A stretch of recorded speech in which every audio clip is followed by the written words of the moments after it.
নানান জল্পনা কল্পনার পর অবশেষে আমাদের নদী ভাঙ্গনের যে জায়গাগুলা আছে এখানে তারা বাঁশ দেওয়ার চেষ্টা করছে, অলরেডি একটা জায়গায় দিয়েছে এবং যে বাকি জায়গাগুলো আছে এগুলোতে বাঁশ দিয়ে তারা ভাঙনটা রোধ করবে। এই মুহূর্তে আমি যেখান থেকে ভিডিও করছি এটা হচ্ছে ফেনী জেলার সোনাকাজি উপজেলার 1 নং চর মজলিশপুর 9 নং ওয়ার্ড তালতলির ঠিক উত্তর পাশে যে জায়গাটা আমি কিছুদিন আগে একটা ভিডিও করে দেখাছিলাম। আজকে এখানে এসে আরো একটু বেশি অবাক হয়ে গেছি যে যেখানে দাঁড়িয়ে আমি ভিডিও করছিলাম ওই জায়গাটা আমার কাছ থেকে এখন 10 ফুট ওইদিকে চলে গেছে। অনেকটা বেশি ভাঙন সৃষ্টি হয়ে গেছে এখানে, মানে ডে বাই ডে এখানের অবস্থাটা অনেক বেশি করুণ অবস্থা হয়ে গেছে।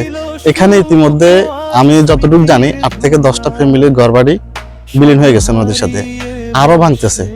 এই বিষয়গুলো চিন্তা করে স্থানীয় সরকার মন্ত্রণালয় থেকে আমাদের সরকারের লোকজন বা উপজেলা নির্বাহী কর্মকর্তা তারা তাদের চেষ্টার মাধ্যমে কোনোরকম যাতে ভাঙা রোধ করে, আপাতত যে জায়গাগুলো খুবই বিপদগ্রস্ত অবস্থা আছে এগুলা কোনোভাবে যাতে ভাঙা রোধ করা যায় সেজন্য তারা তাদের এই ব্যবস্থাটা করতেছে যে বাঁশ দিয়ে কোনোরকম, এটা কি বলে গ্রাম্য ভাষায় গোলা বলে, যাতে পানির বাড়ি এখানে বাদ খায় কোনোরকম ভাঙাটা বন্ধ হয়।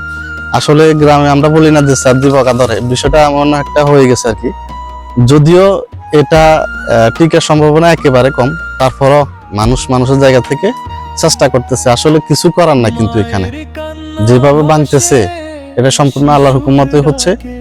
এটা এখন চাইলেও কিন্তু কিছু করা সম্ভব না। একমাত্র সম্ভব হচ্ছে আমাদের মুসাফুর ব্রিজটা যদি করা হয় তখন কিন্তু এদিকে জোয়ার আর আসবে না।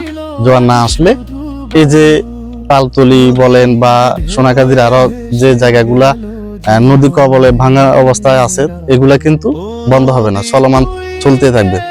এবং প্রত্যেকটা বছর কিন্তু আমাদের যে বর্ষা আসে, এই বর্ষা আসলে কিন্তু এই ভাঙনগুলো আরো বেশি বেড়ে যায়। এখন আমি যেখানে আছি এখানকার কিছু ভিডিও এর আগেও করছি, বর্তমান আজকেও আসছি এই জায়গাগুলা আপনাদেরকে দেখানোর জন্য। আমরা শুনছি এখানে বাঁশের একটা বেড়া দিয়ে এখানে ভাঙন রোধ করার জন্য চেষ্টা করছে এবং একটা জায়গা দিয়েছে। এটা কিন্তু এই জায়গাগুলো দেখে এগুলা হয়তো পুরাটা দেয়া চিন্তা ভাবনা আছে, হয়তো আস্তে আস্তে কিন্তু তারা এটা বাঁশটার দিয়ে কোনো রকম ভাঙা রোধ করার চেষ্টা করতেছে আর কি। তারপরে কতটুকু সফল হয় সেটা আমরা আস্তে আস্তে দেখব। মনে হচ্ছে না আসলে এখানে যেভাবে ভাঙা শুরু হচ্ছে এভাবে সফল হয় কিনা। আমার মনে হয় না এখানে বাঁশ দিয়ে এটা টিকানো সম্ভব হবে, তারপরেও চেষ্টা করতেছে।